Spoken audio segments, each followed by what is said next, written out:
Yo, what's up, YouTube? Yeah, Mood616 here, back with another video.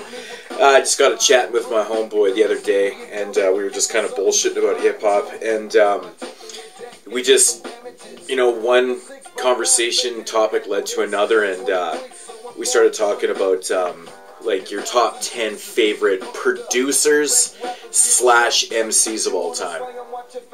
And the way we broke it down was, or the way at least I broke it down was, by creating this list was, producers that have produced, like, their entire albums themselves, and have done quite a bit of other producing for other people also, and also, obviously, rapped on their own records. So guys, not necessarily are just, dabble in producing here and then, rap there and stuff. We're talking about guys that have, like, fully produced their albums and done lots of production for other people, too. Yeah, so that's how I break down. This is just a personal list. It's definitely not finalized. I mean, the top 10 could even change. Some of these cats could be out. I don't know. It's just what I came up with at the time right now. And I thought it was a pretty cool list, or a pretty cool idea for a video, so I thought I'd just share it. Alright, so hitting number 10, Diamond D from the legendary DITC crew. Diamond's not the best MC in the world, but the way I kind of broke this down was, MCs that are really good producers, like just my personal favorites. I mean, but this album right here is one of the best hip-hop albums ever recorded. It's just such a fucking dope record. Like, I could never say enough good things about it. This is hip-hop at its finest. It's a great b-boy record. It's got that old school vibe. It's just got something for everybody on this record. It's just fucking phenomenal. One of the best albums from DITC, and hip-hop in general. I mean, of course, that's my opinion, too. But, this album is definitely really madly underrated, though, too, because, when you hear about people making top lists, albums, or whatever, this one never seems to top any lists except for, underrated lists. So, yeah, Diamond D and the Psychotic Neurotics, Stunts Blunts in Hip-Hop, man, one of my favorite records. I absolutely love this. I love Diamond D's production that he's done for other people, too, obviously with DITC and stuff, and yeah, awesome shit right there. Could never recommend that album enough. This next cat right here produces all his own records, obviously raps on them. He's produced a fair amount of stuff for other people. Not as much as the other cats in here for, solely, he more does his own stuff, but this one might be a little shock to some people, but Warren G. The reason why Warren G makes this list is because I absolutely love Warren G's production. I've always loved it. I think he's an underrated MC from the West Coast. He's not like overly lyrical or anything. It's just how smooth he is, and his delivery is fine. It just really, really works with his type of production. The song "Regulate" with Nate Dogg is just such a fucking awesome song. Like, I mean, how could anybody not like that song, really? This album's really short, but I love the production. I've always loved Warren G's delivery and his voice and stuff. It just really works for me. Like I said, he's produced all his own records. He has, I think, six albums out or something like that. He's done quite a bit of production for other people in the past and stuff. Not so much lately, but yeah. I don't know, Warren G, just a really fucking dope producer / MC. Number 8, we've got the legendary RZA. Obviously, everybody knows the body of work that RZA's done from producing all the Wu-Tang records. Most of the first wave of the solo records and stuff. RZA's done a lot of production in his life. And obviously producing for many, many other cats out there. And, and doing his own records. Bobby Digital was a really cool record. This one actually took me a few listens to get used to. But, obviously the body of work that the RZA's done speaks for itself. But, some of my favorite MCing that he's ever done is actually on the Gravediggers records. I fucking love the RZA on the Gravediggers records. I think they're fucking awesome. So amazing. But yeah, the RZA's he's an interesting MC. He's got such a wiry delivery. It's all over the place.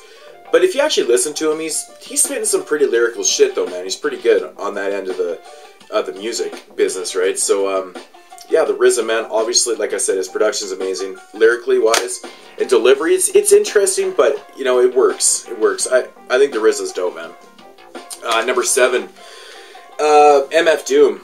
Really, really big fan of fucking MF Doom's production, man. I love his production. I could listen to his instrumentals all the fucking time. He's done a lot of production. As an MC, I know a lot of people seem to flip over, you know, they either love MF Doom or they don't. I can see why people don't like MF Doom as an MC, because he does take a little bit to get into, but I think the production is so well that even if he really was a terrible MC, I think it would still work. But I actually do like MF Doom. I think he's interesting. I don't really like what he does in his personal life with his fucking fake stage shows and all that bullshit. I try to put that stuff aside when I'm listening to the actual music, but I like MF Doom as an MC. I think he's pretty dope. His delivery is interesting, like I said, but it works, man. I think it's abstract at its best. Number 6. Number 6 is a cat that, you know, he's done so much fucking production. From the group that he originally came from, you know, his solo albums to, oh fuck, his other group, oh man. Erick Sermon, number 6. Obviously his EPMD stuff, him and PMD did a lot of the production. Eric producing his own records, obviously stuff for Redman, Keith Murray, you know, the Def Squad in itself. Just other cats, Method Man. Fucking Erick Sermon's done a shit ton of production in his life. But, you know, he's an MC that people kind of overlook. You know, they think Erick Sermon is more of a producer. But, you know, I actually do like Erick Sermon. He's very simplistic on the mic. He's not the most, he's not very elegant on the mic, you know. He's not a fucking rhyme animal, you know, but, it just works. I find him super entertaining, and that's what works for me. You know, if it's entertaining and it sounds good, then I'm gonna dig it. And Erick Sermon's just got a shit ton of material out there. Fucking love it. This is a really underrated album, in my opinion, Double or Nothing. It doesn't really get talked about a whole lot, but fantastic stuff. Erick Sermon, number 6.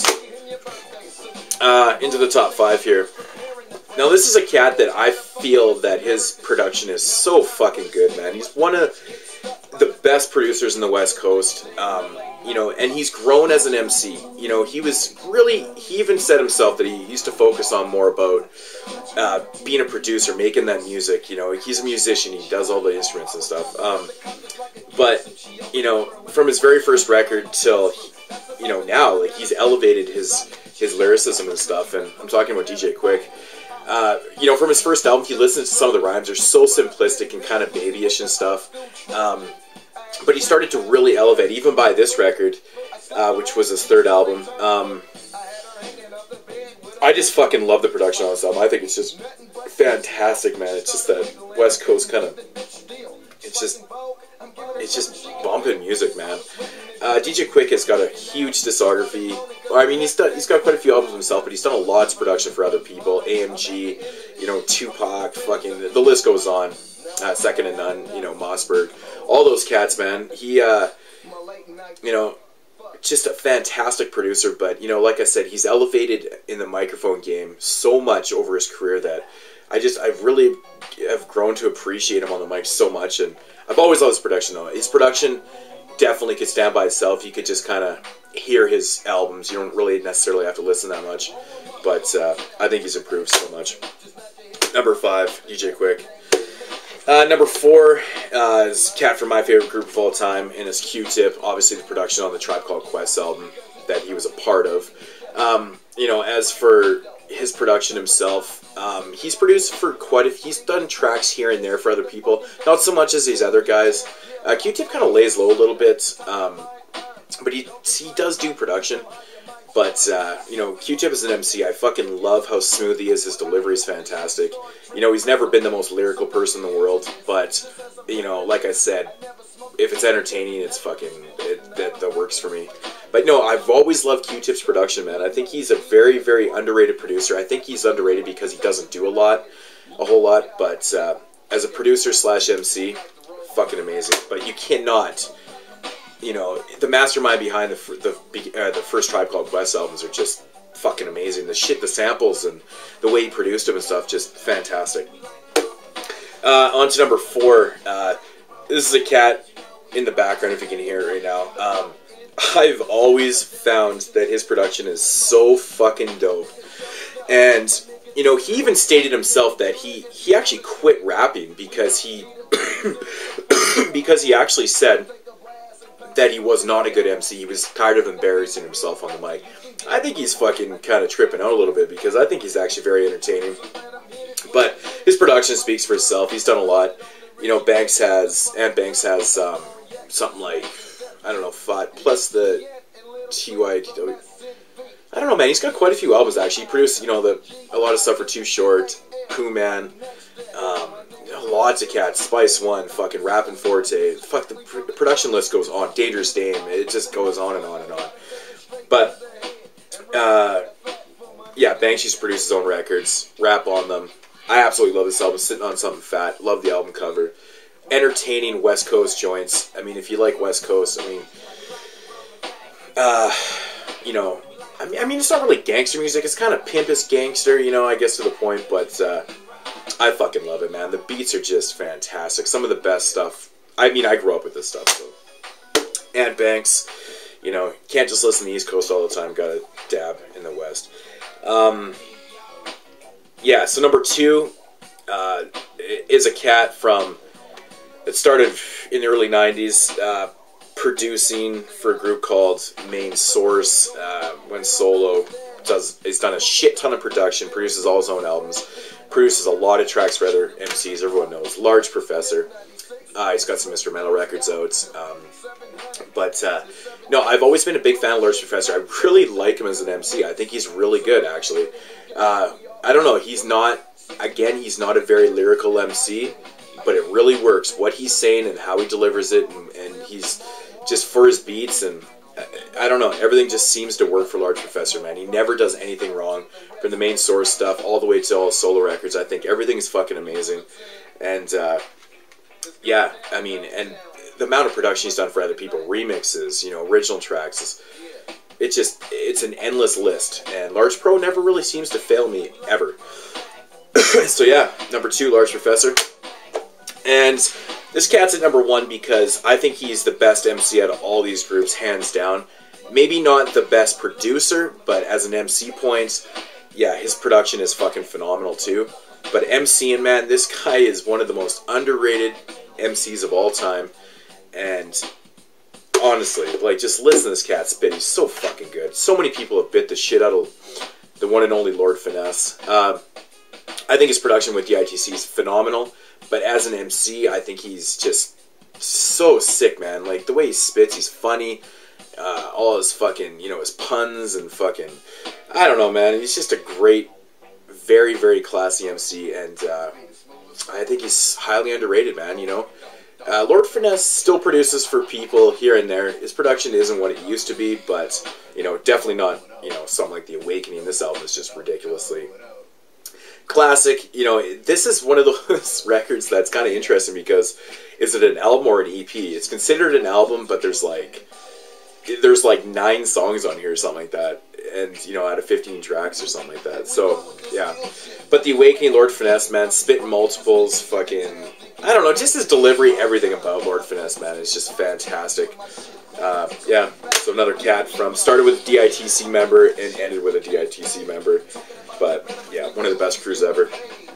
So anyways, hope you enjoyed the video. It's just my personal list. If you got a list of your own, maybe make a video response to this video or whatever. I'd love to see your lists. You know, like I said, these are all personal. You don't need to critique these to death. If I missed one of your favorite people, well, you know, that's just the way it is. You know, there's so many newer cats out there that I really do like. I mean, I'm a big fan of Oh No. I didn't like the new record he just put out. I thought it was trash. But I do like Oh No on the mic. I think he's pretty good. Madlib's okay. He's a dope producer. You know, The Alchemist. There's lots of new cats that rap and, you know, and produce. There's just fucking everyone seems to do both now. But yeah, anyways, my top 10. Like I said, leave video responses if you want to. Peace out, homies.